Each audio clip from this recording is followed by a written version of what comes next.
بسم اللہ الرحمن الرحیم۔ السلام علیکم۔ اشفاق احمد صاحب لکھتے ہیں کہ ایک برطانوی صحافی اینجلینا کا اسلام قبول کرنے کا یہ واقعہ انتہائی حیرت انگیز ہے، جسے سن کر آپ کو مسلمان ہونے پر فخر محسوس ہوگا۔ اینجلینا پیشے کے لحاظ سے صحافی ہے، جس کا شمار دنیا کے مشہور ترین صحافیوں میں ہوتا ہے۔ اینجلینا برطانیہ کے ایک امیر خاندان سے تعلق رکھتی تھی۔ دولت، شہرت، سب کچھ اس کے قدموں میں تھا، لیکن بچپن سے اس کے ذہن میں اسلام اور مسلمانوں کے خلاف نفرت اور زہر بھرا گیا، اور اینجلینا بھی باقی غیر مسلموں کی طرح یہی جانتی اور مانتی تھی کہ مسلمان بہت زیادہ ظالم، انسانیت دشمن اور ایک سفاک قسم کے لوگ ہیں۔ بس اس نے ہمیشہ اسرائیل کے حق میں آواز بلند کی، جبکہ فلسطینی مسلمانوں کو دہشت گردوں اور ظالم کے طور پر رپورٹ کیا۔ لیکن ایک دن اینجلینا کو اللہ تعالیٰ نے وہ حقیقت دکھائی جس کے بارے میں شاید اس نے کبھی سوچا بھی نہیں تھا۔ اشفاق احمد صاحب فرماتے ہیں کہ اسلام قبول کرنے کے حوالے سے اینجلینا بتاتی ہے، میں نے اسلام مسلمانوں کی محبت اور دوستی میں قبول نہیں کیا۔ مجھے ہمیشہ اسلام اور مسلمانوں سے نفرت رہی تھی، لیکن نہ جانے کس وقت اللہ تعالیٰ نے میرا دل اسلام کی طرف موڑ دیا۔ اسلام کے جانب یہ سفر میری زندگی کا نہایت خوشگوار سفر تھا۔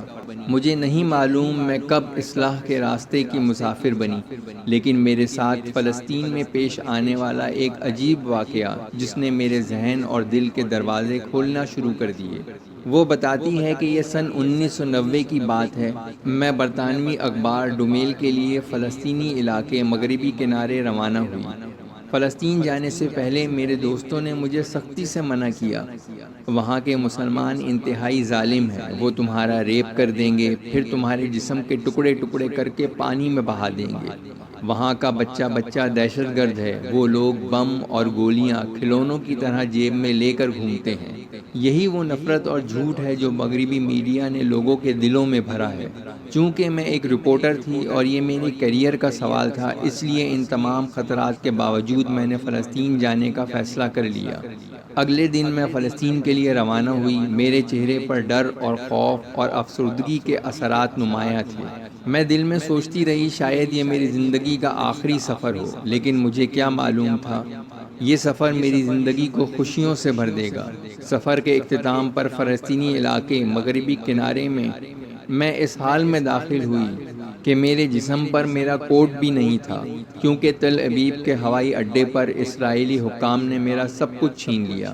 اسرائیلی فورسز نے میرے سارے کپڑے اتار کر میری تلاشی لی اور جان بوجھ کر تقریباً آدھے گھنٹے تک مجھے برہنہ کر کے ایک چھوٹے سے کمرے میں بٹھائے رکھا۔ جبکہ حیرانگی کی بات یہ ہے کہ ان کو معلوم بھی تھا کہ میں ایک برطانوی اعلیٰ درجے کی صحافی ہوں، جبکہ یہ سارا غیر اخلاقی عمل اسرائیلی حکام جان بوجھ کر میرے ساتھ کرتے رہے۔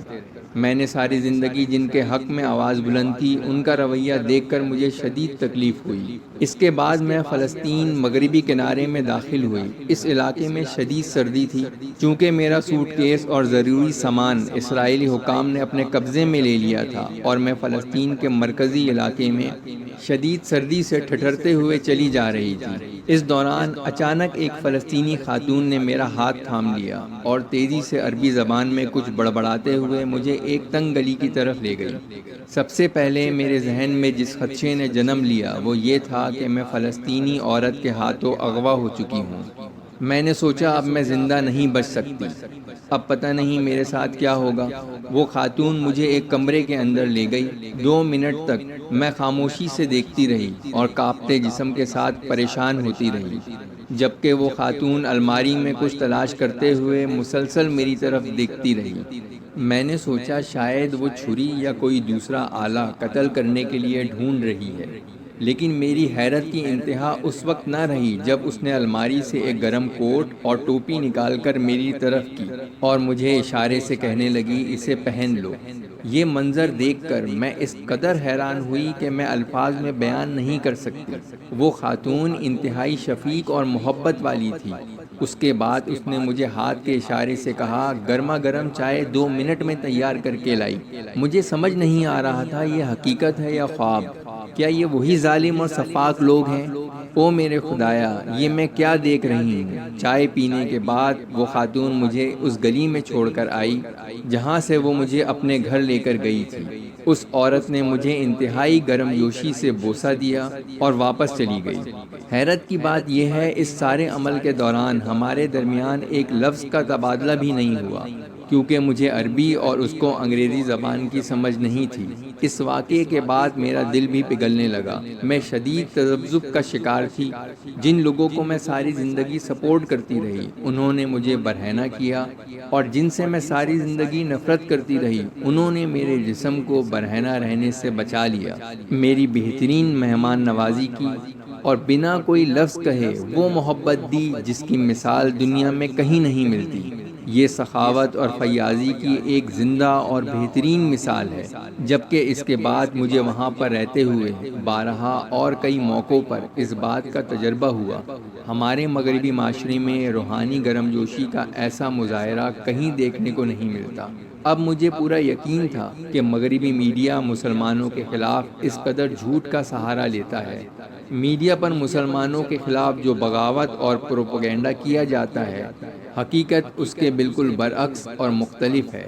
اس کے بعد آنے والے 3 برسوں میں مجھے فلسطین کے مختلف علاقوں میں جانا پڑا، اور وہ لوگ میرے ساتھ انتہائی عزت اور احترام کے ساتھ پیش آتے تھے۔ اس دوران مجھے محسوس ہونے لگا کہ مسلمان دہشت گرد نہیں، بلکہ اس زمین پر بہترین لوگ ہیں جو عورت کی عزت کے لیے اپنی جان تک قربان کر دیتے ہیں۔ میں نے فلسطین میں تقریباً 3 سال سے زائد عرصہ گزارا، مگر نہ تو کسی نے پیچھے سے نازیبا جملے کہے، اور نہ کسی نے سیٹی ماری، اور نہ ہی کسی مرد نے گندی نظروں سے میری طرف دیکھا۔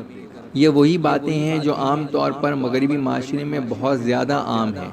جب بھی نوجوان لڑکی کو اکیلے دیکھتے ہیں تو موقع ملتے ہی برے اور گندے الفاظ منہ سے نکالنا شروع ہو جاتے ہیں، لیکن مسلمان معاشرے میں میں نے ایسا کہیں بھی نہیں دیکھا۔ ناظرین، اینجلینا مزید بتاتی ہیں، فلسطینی مسلمانوں کے درمیان رہ کر انشاءاللہ، ماشاءاللہ اور الحمدللہ جیسے الفاظ میری زبان کا حصہ بنتے رہے، جو کہ اکثر مسلمان اپنے روزمرہ زندگی کی گفتگو میں شکر، تعریف اور امید کے اظہار کے طور پر استعمال کرتے ہیں۔ اس سرزمین کے لوگوں کے حوالے سے میرے ذہن میں پیدا کیا گیا پروپیگنڈا یہاں سے بالکل مختلف ہے۔ میں اپنے آپ کو مسلمانوں کے درمیان رہ کر اپنے گھر جیسا محسوس کرتی رہی۔ ہاں، البتہ اسرائیلی فوج کے حملوں کا خوف ضرور رہتا تھا، مگر وہاں کے لوگ انتہائی مطمئن نظر آتے اور ہمیشہ کہتے، حق کے لیے موت بہترین موت ہے، جس کی تمنا ہر مسلمان کو ہوتی ہے۔ ناظرین، ان تمام تر واقعات کے بعد اینجلینا نے اسلام قبول کر کے پوری دنیا کو حیران کر دیا۔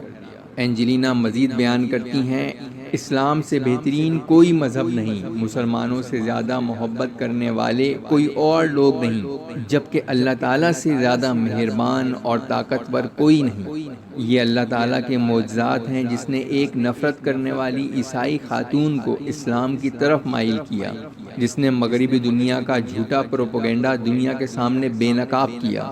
بے شک وہی ہوتا ہے جو اللہ تعالیٰ کا فیصلہ ہے۔ خواتین و حضرات، اسی طرح کی ویڈیوز کو دیکھنے کے لیے چینل کو سبسکرائب کر دیجئے اور ویڈیو کو لائک اور شیئر کر دیجئے۔ ہماری دعا ہے کہ اللہ ہمارے دلوں کو چین اور سکون عطا کرے، اور ہمیں دنیا اور آخرت دونوں میں کامیابی عطا کرے۔ آمین۔